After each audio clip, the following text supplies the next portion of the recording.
Welcome to another episode of the IC Lounge, a podcast that embraces the diversity of conversation. I am your host, Angela Washington, owner and founder of Imperial Consulting Services Group. The vision for the IC Lounge is to create a space where diverse voices are heard, where we challenge our perspectives, and where we emerge enlightened and inspired. Today's episode is the second in a three-part series, Shades of Identity, Unveiling Colorism's Impact on Society. And in this episode, we will dive into the effects of colorism on self-esteem and mental health, particularly young women, and discuss its association with other forms of discrimination. I am so excited about today's episode. With me are Francisca Arroyo and Michaela Jones, current college students, and Percy Hale, a recent graduate. These young ladies know what it feels like to encounter judgment based on their skin color and body image. So, each lady, I want each of you to tell me about a moment where colorism played a role in your life. So, Francisca, who likes to be called Fran, right? Or is it Franny? Fran, either way. What's your preference on this show? We're going to call you what you... You can call me Fran. Okay, Fran. Happy it. So I am Francisca Arroyo from a small town named Hartselle, Alabama. Currently studying criminal justice with a concentration in legal studies. And to answer your question, growing up, I was always the kid who was like outcast because of my skin color, and also because my first language wasn't English, it's actually Spanish. So, you know, you get made fun of a lot of it, you get looked at differently. So growing up, I was always the kid that was like, oh, you're weird because you're brown and you don't speak English. Yeah, so that's really kind of where it started off, was elementary school. Wow. I'm Michaela Jones. I'm currently a senior at the Alabama State University. I'm studying forensic biology. My colorism experience more so relates to body image. I have been, plus size girl pretty much all of my life.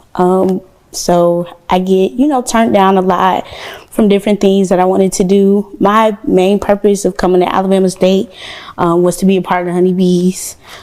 So yes, I did actually get a moment where I was able to try out and stuff like that. But my body image, being plus size, I haven't always been able to do what I want to do. There have been opportunities that I was rejected from just because I was a little heavier than most girls. Hi everyone, I'm Percy Hale and I'm from Montgomery, Alabama. I am a recent graduate of the University of Southern Indiana's class of 22. And I got my major in theater and a double minor in French and Africana Studies. So I guess in a weird way, I was fortunate enough to where colorism didn't really impact me until I went to college. Because I grew up in a fairly diverse city, Montgomery's fairly diverse. I went to school with people that look like me. I went to school with people of different races and ethnicities. So I kind of learned what a melting pot was early on. But when I went to school in Indiana, that was the first time where I experienced being a extreme minority. And on the flip side, that was the first time that the other people around me that were white experienced being around someone of color. So it was a lot of firsts going on. When I really experienced it, it was my first production that I did my freshman year, and it was an equity play, which is a big deal in the actor world, is when you get to work with professionals and everything like that. And I was cast as the parlor maid. It went over my head that being a Black woman playing a maid played into a trope. But when I was talking to my director, he was very comforting, saying, that's not why we casted you as this role, but it's a filler role because you will be swinging as a lot of the major roles. So if we ever have to pull you, you can play a major role and we can cut the parlor maid role and it won't really affect the show. So I was like, okay, fine, with the good. And when it came time for the adjudicator or the judge to come and critique the play so we could see whether or not it would be moved on to a festival, the other lady that played a maid, she was white. She had more speaking lines than I did, and the critique was just flawless from the judge. She was saying how earnest she was in her character, how truthful she was to the character. And I was like, okay, it's not much truth we could be with a maid, but go ahead. And when it came time to ask me about it, it was, so how did it feel being a black woman playing a maid? Not even the same question that was given to the other counterpart that played a maid. So that kind of sent me spiraling in my acting career and made me think, this is the first time I'm experiencing being a black actress. So that's kind of where it started for me. Wow. Each one of you bring a unique and different perspective. And I'm excited, for our conversation as we delve deeper into those experiences that you all have encountered individually and how they actually mirror collectively as well. So our next question is, how do you think society's beauty standards impact your self-esteem and body image? I'm going to start with you, Michaela, because you spoke to that initially in your introduction. So talk a little bit more about that. You mentioned how you went out for a particular dance group. What happened with it? You said you had a brief stint with it, or just, if not that incident, just other things that may have affected, your in regards to the question as far as your self-esteem and body image. Okay. In high school is when I tried out for my team, and I was told that I could only fulfill the position as a manager versus being someone that was actually on the team. So I got good into the position. I'm like, okay, well, at least I can come in and practice with the girls. Maybe I can try again next year. Mm-hmm. So that following year came, and I'm like, okay, I got a position. I've been practicing. My coach, I know the dances and everything. And I ended up not making it again. And I felt that it was because of my weight, because of course all of the other girls on the team were way smaller. So that definitely impacted me very, very hard in high school, because I was already dealing with, being bullied about my weight, and then not being able to pursue the things that I actually wanted to do in school. It was just a lot. So when I got here to ASU, I actually did make the honeybees. So I got my confidence back a little bit. But I didn't get to continue through the season. I ended up getting injured at the beginning of pre-drill, so I wasn't able to continue out with the team. But just knowing that I actually went out for it and I made it, it made me feel a lot better. So I started to get a little bit more confident with myself, because in high school I wasn't confident enough to do anything, just because I felt like I was too big. I didn't fit in with anything. So, and thank God for opportunities such as that, the honeybees that ASU has for someone like you. And it's not to say you're different, but the fact that they created that outlet for other young ladies who aspire to be something or to be a part of something else, it gives you that opportunity. And you made it, and look at the success they have going on. They are all worldwide. Yes, ma'am. And that's fantastic. Yes, ma'am. Miss Fran. So I, growing up as well, I was a plus size kid. I experienced a lot of bullying, you could say, from family members. That's where it came from. Sometimes the people closer to you hurt you more. And so that was my experience. Not only with that, but also growing up, I was also a lot darker than I am now. So it was always like, oh, you're just this chubby kid, just dark skin. So it played a big role in my self-esteem.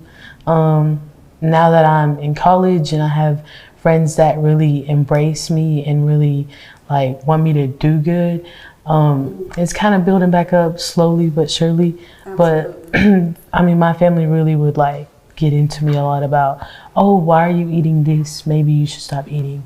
And so I kind of developed a little bit of an eating disorder. So now sometimes I'll go a day without eating. And my friends, especially my best friend, they're like, you need to eat. And I'm like, I get it. But sometimes you have those moments where it just those comments just come back to you, and it's it just hits you. So people don't understand words have power, and I can relate to you from, each one of you, honestly, because I'm more thicker than average, and it started with family for me as well, and that those are things that stick with you for a lifetime. You don't understand that you're a prisoner to those words of what others say to you, and it's so unfortunate because you want to believe differently, but those words that these other people say, and then if it's more than one person, you tend to believe that instead of what you deem to be a better option in regards to yourself. See yourself in a more positive light. You tend to see the negative.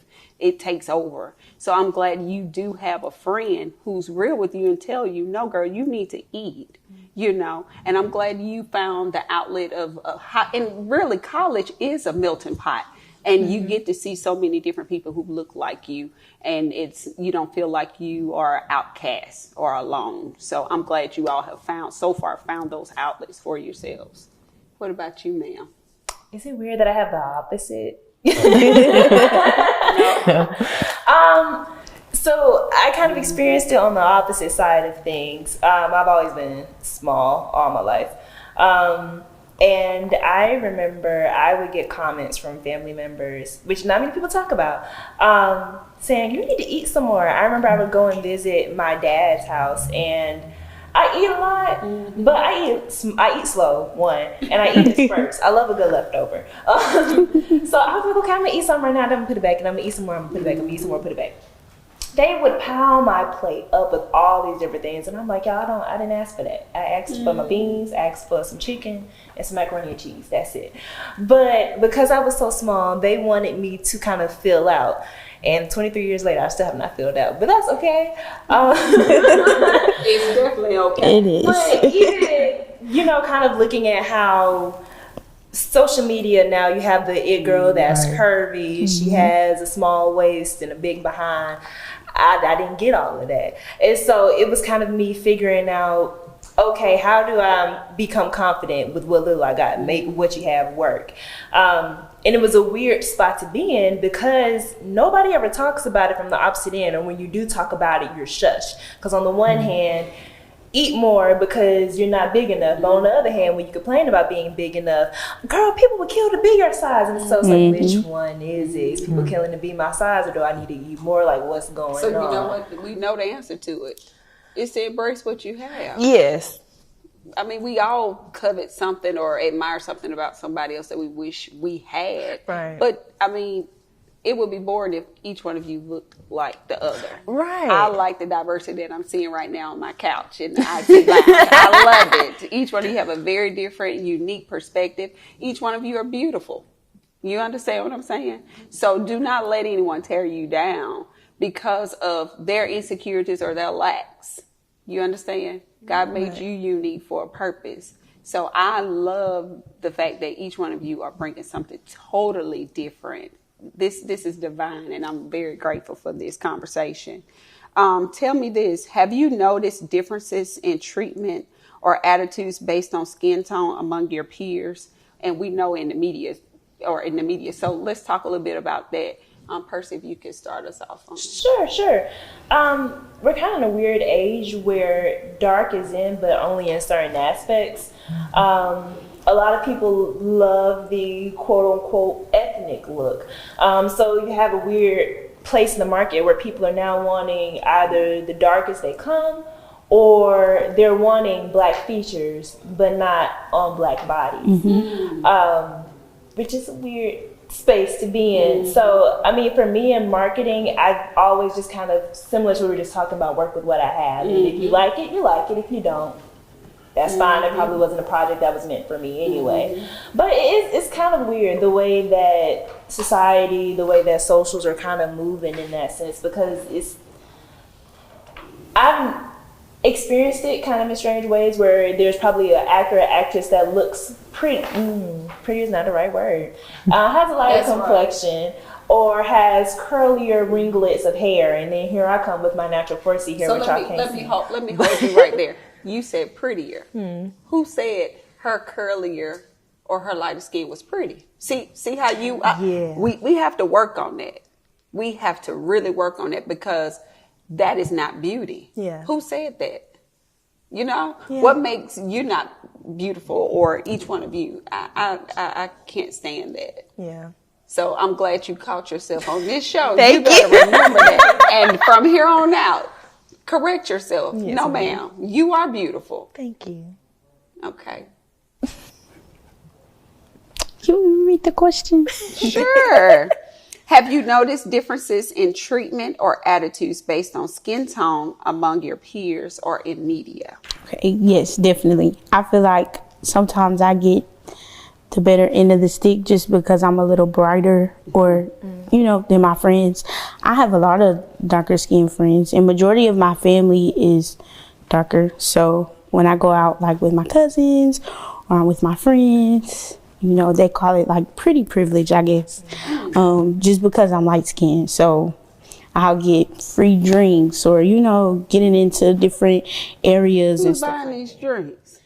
Okay, that's for another show. Going with you next time.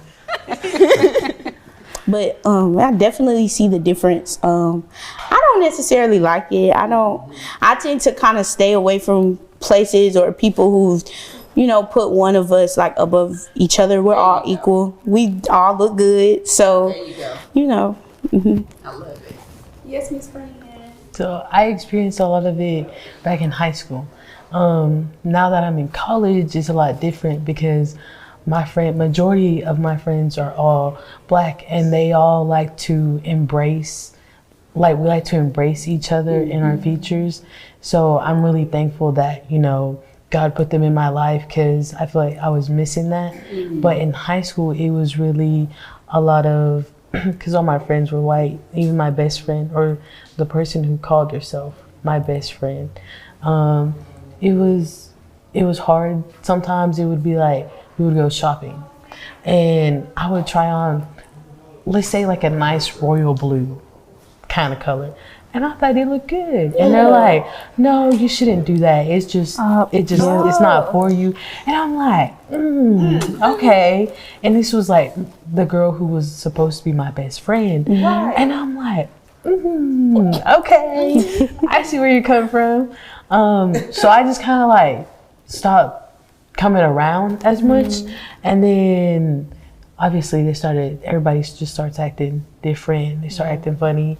I get sly comments like, oh, it's because you're darker, you think you're better. No, it's not that. It's the simple fact that you don't respect me enough to really, care for how I'm feeling, or it's like you have this image in yourself of what beauty is, So I got to a point to where my senior year, I just kind of stayed to myself. That was really it.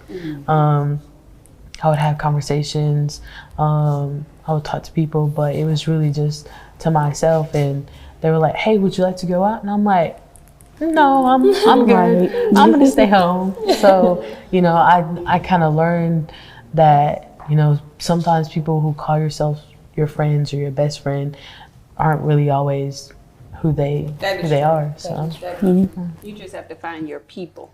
And we also, you all are young adults, but even at my age, it doesn't require a circle of people to validate you. First, it comes within. And then if you have one person that you can bounce off of that truly values you as an individual, that's all you need. You know what I'm saying? So we get hung up in having an entourage, as we like to say. You don't need an entourage of people. That just causes more confusion, and then is it really genuine, So it's okay if it's just one person. I tell my daughter that you don't have to have a slew of people as your friend.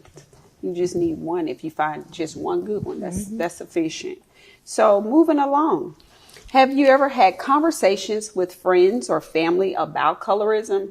And how did those conversations go? Have you all talked to any of your family and friends? Do y'all engage in that? And if so, what did that look like? If not, it's okay if you haven't. Nothing for you? No more than them wanting you to eat 3 pieces of chicken? Speaking specifically about colorism, going back to the incident that I mentioned at the very beginning where I was called out for being a Black woman playing a maid. that was the fuse that ignited my whole campaign for the rest of the time that I was in college, to constantly go up to my professors, the chair, different teachers, and just saying, hey, you know, even though you don't have a Black population that's big within your art department, you do have one. So what are you doing to service us? And one of the comments that we always got was that one thing they love to do was colorblind casting. I hate the term colorblind casting because it's not real. When I get on stage, like let's say Brandy playing Cinderella, we see Brandy, she's an amazing Cinderella, phenomenal, but we're seeing a Black Cinderella, and we all take that into account. You know, there's only so much imagination can do, especially with the way that our society is set up, to where yes, we'll see the character, but we're going to see that version of that character as a Black person or a Hispanic person or an Asian person, however. So when I was having that conversation, it was a difficult task for me to get them to see color blindness isn't real, so what are you going to do about it? In the sense of, I appreciate that you're wanting to disband the limits of the play or disband the limits of the work of art and say anybody can play it, because sure, anybody can play it. But what are we doing to ensure that you're actually truly being inclusive to the Black person or the Asian person that's playing it, that's going to be truthful to them, to what their truth is, and it's not just, we have a Black woman playing it, but I still need you to play to all the white stereotypes. I need you to play it as if we're not changing the color at all, because then that's still not truthful. So just having those conversations, sometimes you win them, sometimes you're kind of still met with that colorblind clash. You have to kind of work harder to make them see it's not colorblind. I need you to do something better than colorblind. But in the end, I feel with the impact that I left, they at least saw that there was an issue and that there was a need for, if you're ever going to have Black students or students of color in the future, have someone that's teaching them that looks like them, that can speak to their truth, that can help them to find what their truth is, versus us continuously molding into a truth that doesn't belong to us. I agree. I love that. Any of you like to add anything to that? I would. I actually had a conversation with my friends about the new Black Panther movie, because it was featured with the actor Tenoch Huerta, and he's one of the people that I follow and I look up to, because he is of a darker complexion, and he is a Mexican actor. So he got casted to play, I forgot. Oh my goodness, I can't believe I forgot. But he was one of the lead roles in the movie. And I don't know if you guys have seen it or not, but it caused this really big controversy in Mexico. And obviously, you know, with TikTok, yes, and it was because of his skin color. So in Mexico, it obviously did this like really big thing, and it caused this big controversy and a whole issue, and it was all over like TikTok, social media, everything.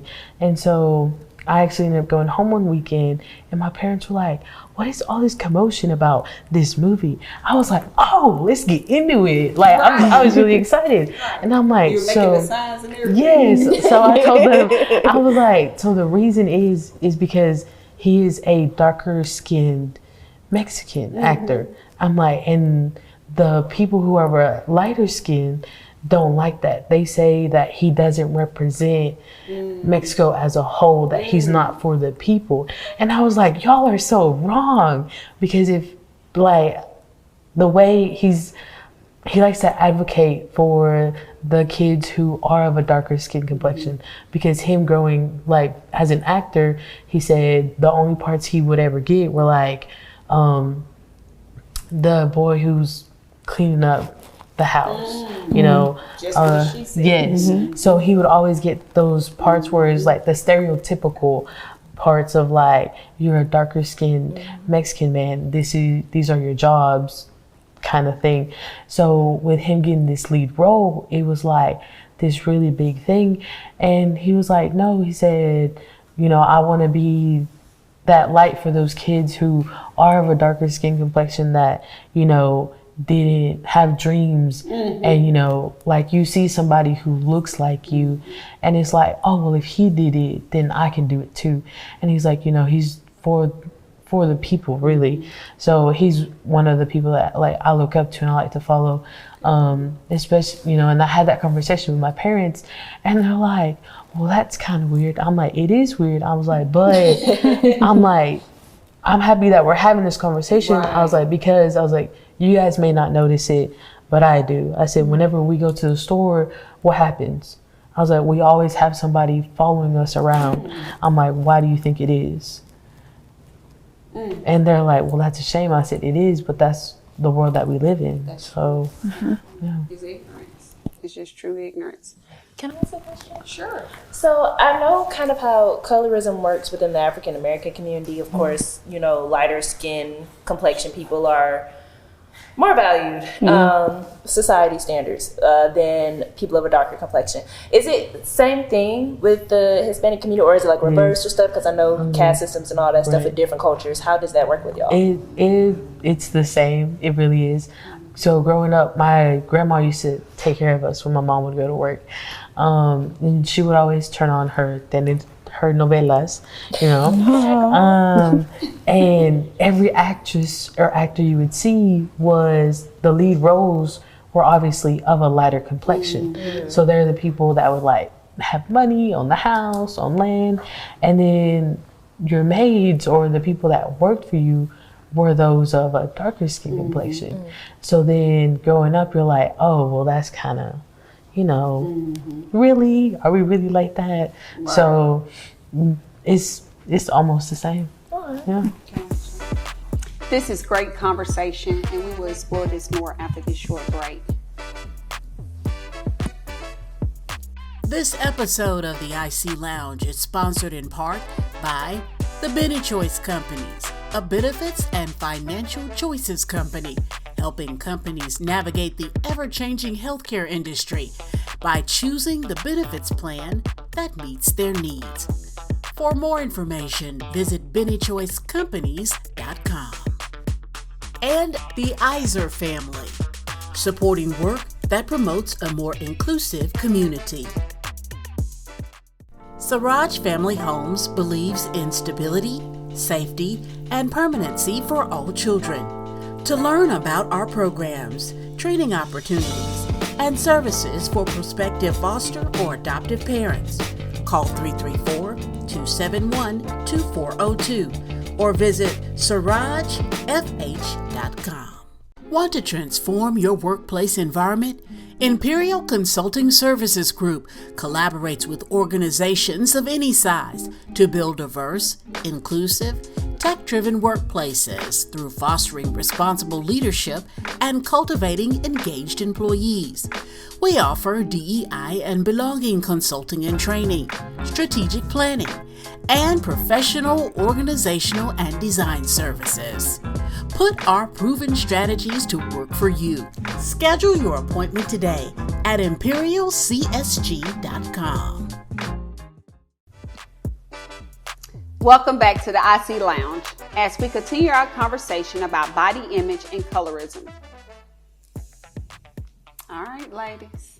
So you mentioned you left off talking about someone you admire, which is an actor that starred in the Wakanda movie. And he had a very prominent role from that. So let's talk a little bit more about that with the other two ladies. Are there any role models or public figures you admire for challenging colorism and promoting inclusivity? Is there anyone you all can think of or that stands out to you? Let me think. What about you, Percy? You have anything that comes to mind? And it's okay if you don't at the moment. That's fine. It's very basic of me, but Beyonce.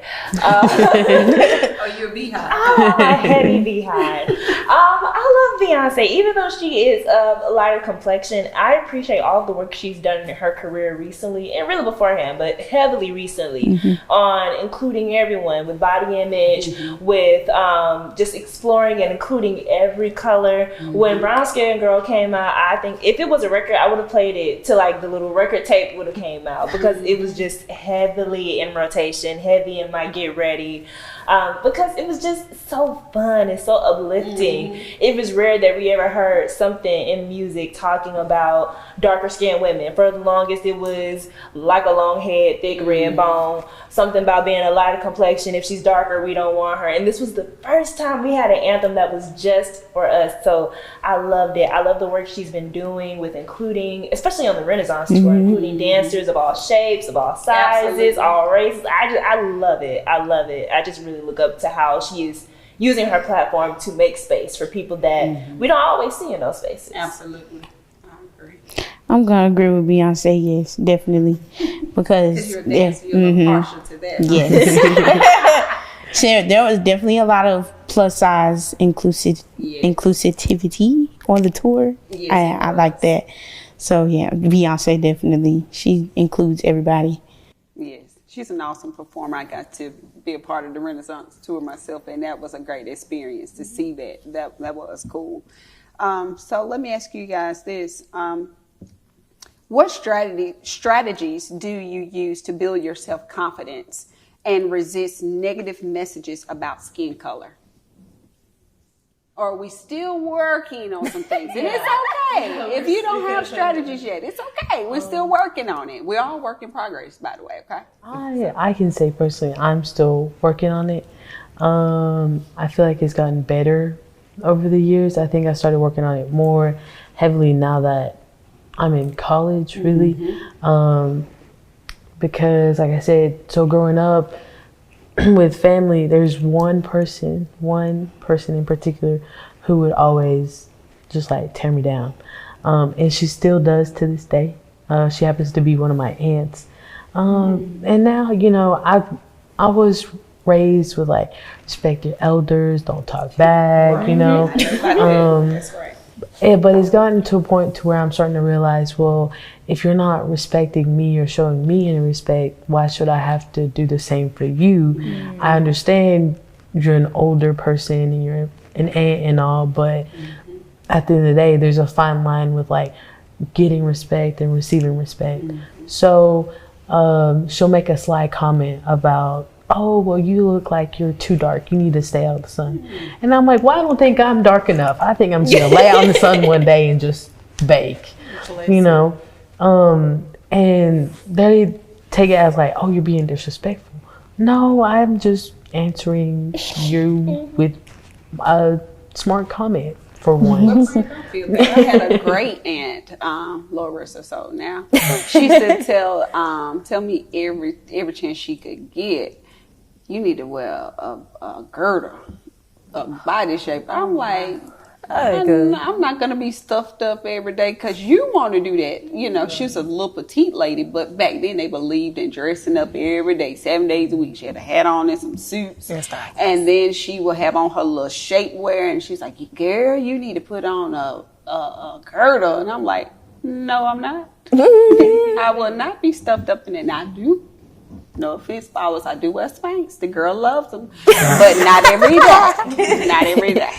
I can relate to that. My grandma on my dad's side, she does not like how I dress at all because I'm bigger, but I mean, I feel like I put my Spanx on, I wear a good bra, and I come out the house with, you know, what I want to. I feel comfortable. So, I mean, that's one way that I keep up with my confidence myself. I put myself out there. Like, I go outside of my comfort zone, and, you know, if something doesn't look cute, I'm gonna take it off. But, you know, I push myself to like, okay, well, you don't have to just wear slacks and t-shirts every day because you're big. Like, no, you can dress how you want to dress. What is big though, Michaela? Not necessarily big, but plus size. Let's work on these words. Yes. Plus size. I might not be the ideal size to wear what she may think, but you know, that's somebody. I'm somebody cup of tea, definitely. Somebody like it. There you go.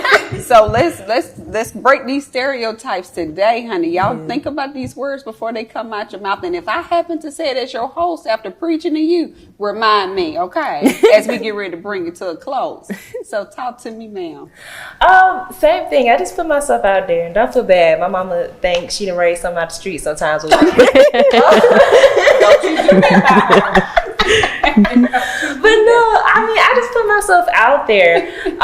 Especially now, of course, my hair is sometimes it's too much to deal with. But whenever I do wear my natural hair, I just go and wear it all out in an afro. And it's beautiful when you do. Thank you. I take time to, like, when I take pictures, or if I'm just kind of doing a little airbrush, because, you know, sometimes you need a little touch on it. I noticed that the filter make it lighter, and I'm like, I didn't ask for that. So I'll take that filter and I'll go hit it and make it a little bit darker. Turn the contrast. Yeah, because I like it when my skin when my skin is when it shines and it's full color. Don't take no saturated. I want all that color. I want all that melanin.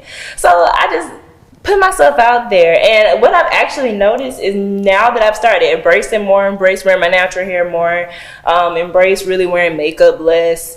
Not there's anything wrong with makeup, because I love a good beat face, but just embrace. But whenever I just embrace me and my raw, authentic self, I get a lot of positive feedback. I feel that way too. Hold on. So y'all like that? Y'all like when I wear my hair out? So I think what attracts it more, people are attracted to the confidence that comes behind. Yes, that's what it is. More than anything. That's the key. I definitely agree. I feel like I get more engagement, more interactions on my post when I'm wearing something in it. You know, I feel more confident. I like to take pictures. I'm photogenic. My Instagram, y'all, I take pride in my Instagram. Yes, I love to get dressed and put on clothes. So I feel like when I'm in that element and I'm like, okay, this is a cute fit, I'm going to post, I get more likes. Just, you know, it's no filters, no nothing. It's just me. Yeah. Okay. Well, ladies, this is going to be our wrap-up question here. What advice would you give to these teenagers and other young women like yourselves who might be struggling with their own experiences of colorism? What's something you would tell them? Although we are all a work in progress, what's something that you would say maybe that you have found to be of help to you?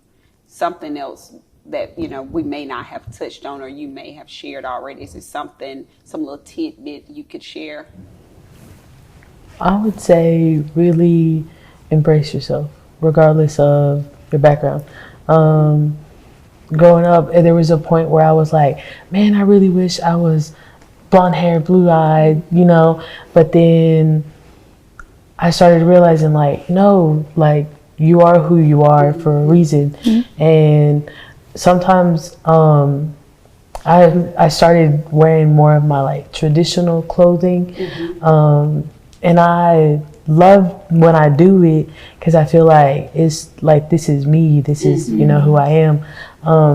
Sometimes I'll get a little like a weird look, you know, but at the end of the day, I'm like, maybe you just look at me that way because you want to wear what I wear. Right. You just can't rock it the same way I do because it's just not, you know, it's not you. So I would say really embrace and tap into like your inner self to bring that out. And if you can, find some really good friends that, or one person. I have my one particular person who's like, yes, you look good, yes, do this. And she knows, she kind of pushes me to get out of my comfort zone, which I'm really enjoying, by the way, because I never would think that I would be sitting here doing this. So, Kudos you know, to you, girl. Yes. I love it. Keep stepping out of your comfort zone. It's okay. One thing I would say is to, like I said, be yourself. Just be you. People are going to like your authentic self way more than they are going to like you trying to fit in or, you know, anything like that. I don't know. Just be yourself. That's it. You're not, like we said earlier, you're not going to be everybody's cup of tea. So somebody is going to like you for you. Somebody's going to, you know, just your friends, family, everybody. They're going to like you for being your authentic self. So just be yourself. Love it. I would say embrace what's real, because 9 times out of 10 we're getting all this from social media, and social media is not even real. Like even the magazines we were seeing, I know we're seeing it a lot now where people will show what the actual picture was the photographer took versus the picture that the company used as the cover photo, and so it's not real. Embrace what is real to you. Embrace what the color is, your hair is, your body type. Because we're in an age now, everybody's loving it. Everybody's loving how you're rocking it because it's you that's rocking it. So embrace what you know is real for you and don't focus on what is being presented to you because it's not real. That's true. Thank you, ladies, for being with me today. Thank you for having us. Absolutely. In this episode, we look to inspire, encourage, and empower our young listeners with the tools needed to be accepting of their natural being. A person should be valued based on their unique abilities, talents, and potential. Our young people are more than their skin color and what TV and social media deem to be beautiful. We are living in a highly virtually influenced society, so much so that it has confused our young people as to what's false versus reality. Let's be more celebratory of their achievements and aspirations, but more importantly, emphasize the importance of equality and respect for all. If you have a story to share, send us an email at info@icdiversity.com or through our website at imperialcsg.com. Contact us. Join us again next time for another thought-provoking episode of the IC Lounge. Remember, every shade has a story, and words have power. Thank you. Promotional consideration is provided by the following sponsors: Layla Ghostin Realty, KW Montgomery, Evening Out Formal Wear, and Andre Reed and Associates.